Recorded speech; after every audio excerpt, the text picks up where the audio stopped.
Next on BG24 News. Homecoming rocked BGSU this weekend. BG24's Parminder Banga has the details of the Strauss show. The homecoming party continued into Sunday night with 303 and Cobra Starship. Tom Bigley spoke with one of the bands. The university is planning dramatic changes for campus. Reporter Christina Hepner tells us how. Wood County's live local news starts right now. This is BG24 News, live at 5:30. Good evening, everyone, and thank you for joining us tonight. I'm Madeline Fenning. And I'm Dominique Hicks. Fun, food, excitement, it was all a part of homecoming weekend. Parminder Banga tells us how some students celebrated. Game day attracted fans of various ages as Bowling Green faced the Rhode Island Rams. The Strauss Show was one of many events before the football game. The Strauss Show was free and featured the marching band and the dance team. It also featured alumni band and dance members who were more than happy to return to their alma mater. It's really exciting because back when I marched with the marching band, we used to perform over at the field house, actually. So it was a lot smaller venue. It was mostly friends and family that came. But I'm really excited that we have the Strauss Center now where we can come and perform, and the alumni come back, and it really gets the fans pumped up for the game and everything. And I think it's just a really exciting place to have all of this. And it's a lot of fun coming back. Although the show did not fill up, there was a supportive crowd. This is the second year the Strauss Center has put on the Strauss Show. Members are hoping for a larger crowd next year. It's a great spirited crowd. We'd like to have even a bigger crowd, so come to the Strauss Show. 2 hours before kickoff. So do kickoff, take off 2 hours, be at the Strauss. It's simple. It's simple math. The Strauss Show was followed with fans tailgating. Bowling Green fans indulged in food, participated in cornhole, and enjoyed live music. For BG24 News, I'm Parminder Banga.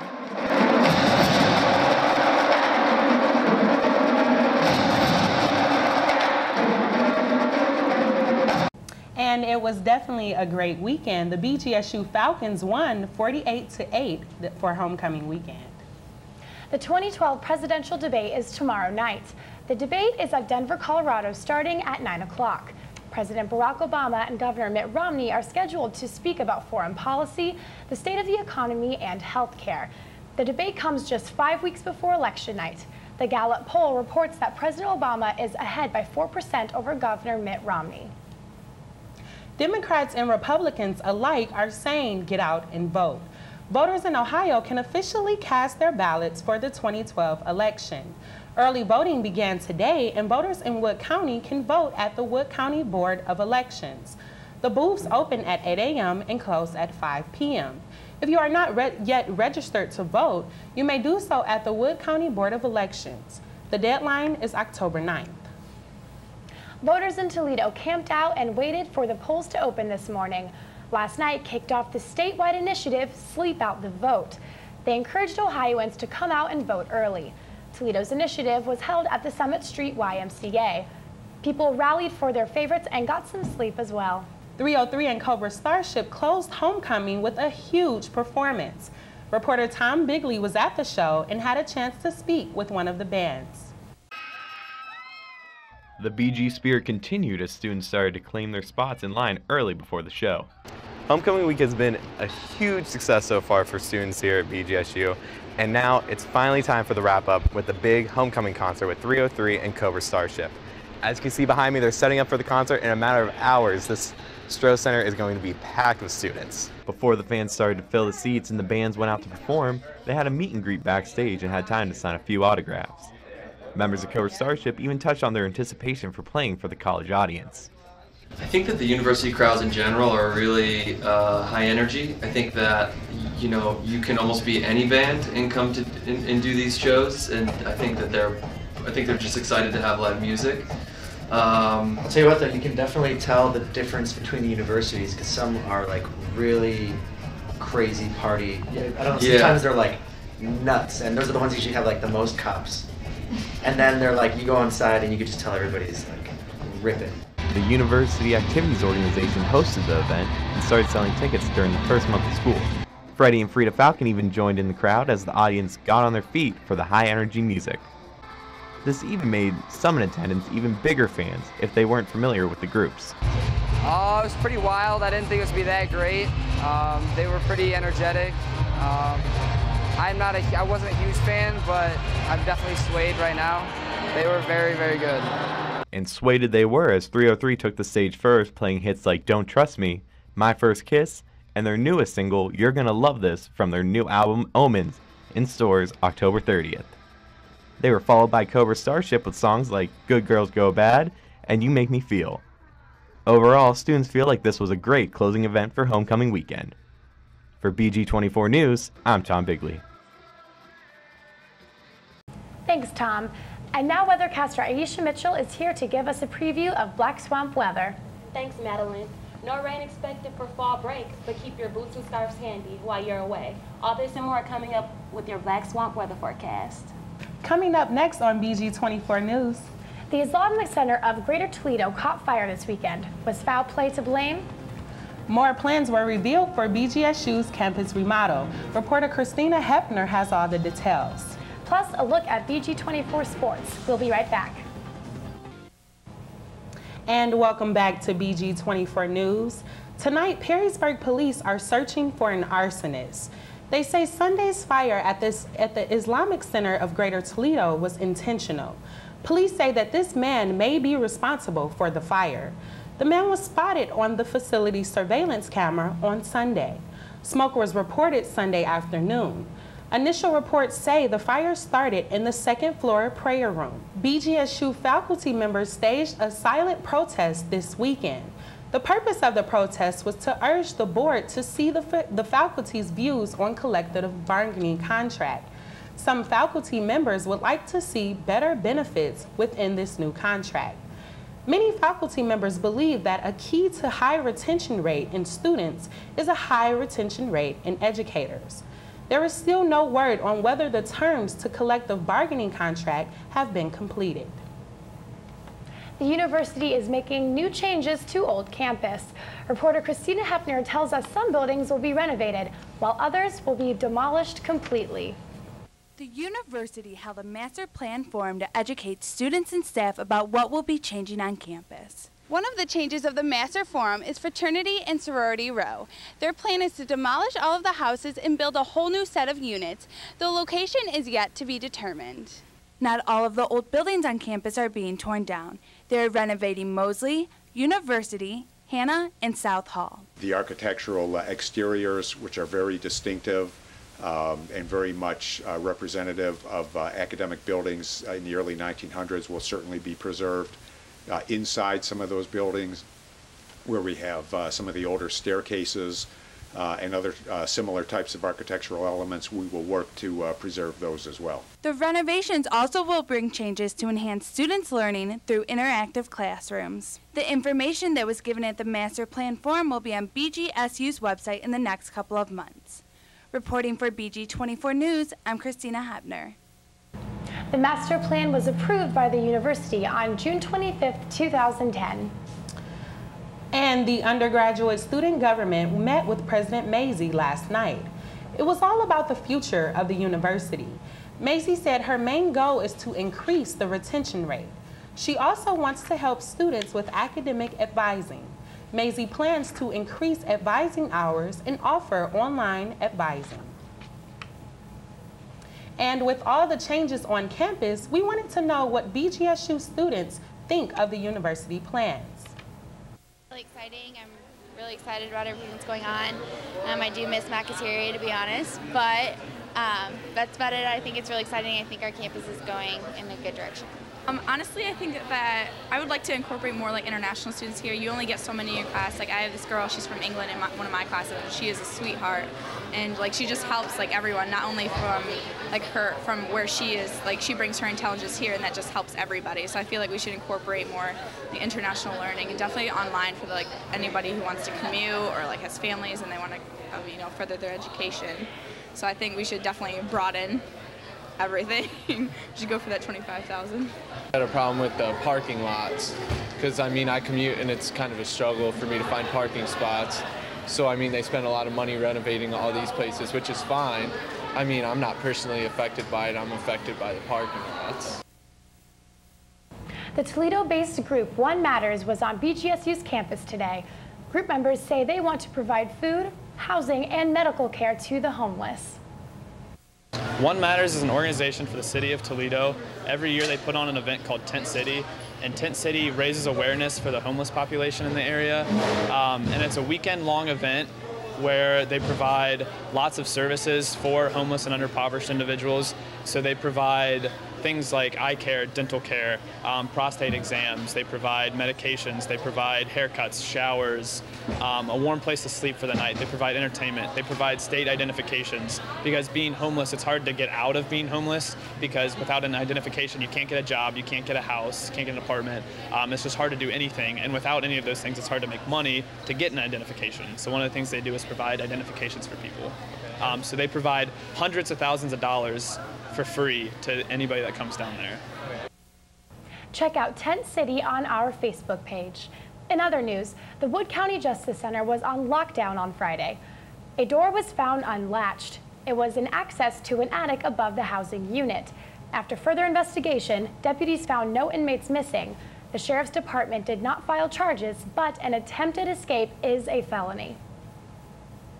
And coming up on BG24 News, MySpace users are planning to regain control of the social network realm. How will they do it? And BG24 Sports with Pari Yost. Stay with us.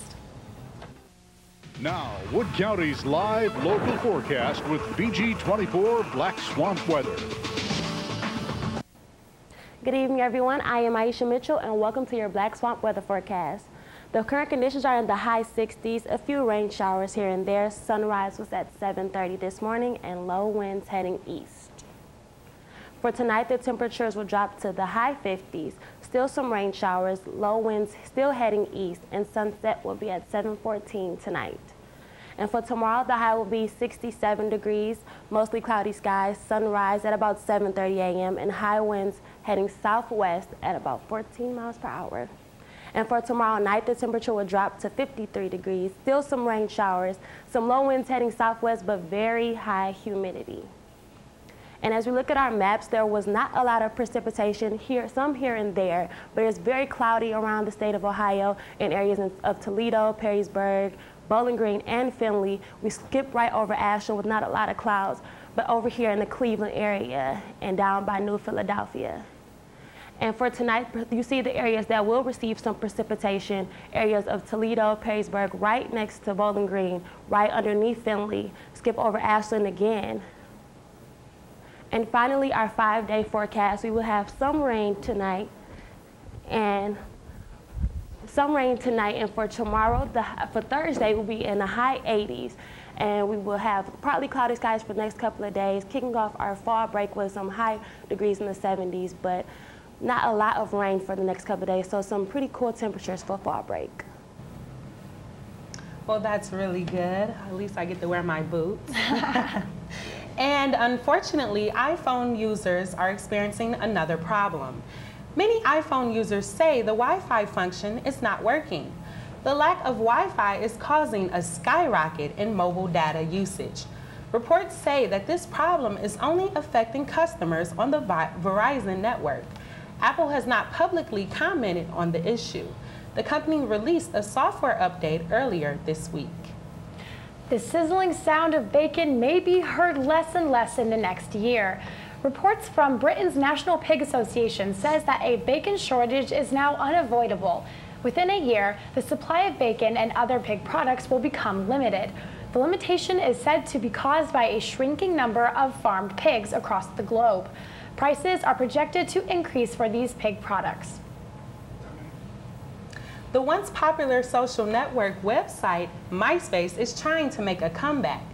A new design for the website was previewed last week by owner Justin Timberlake. Some old users are not too sure if the new design will help bring back users to the once popular site. Sometime in the middle of the last decade, MySpace went from hot property to hot mess. MySpace is kind of like creepy. It's like the high school party that you as a freshman in college show up at. The stigma of the old MySpace, a Silicon Valley punchline if today's social media users remember it at all. But backed by investor Justin Timberlake, the site just unveiled a sneak preview of a soon-to-be revamped site.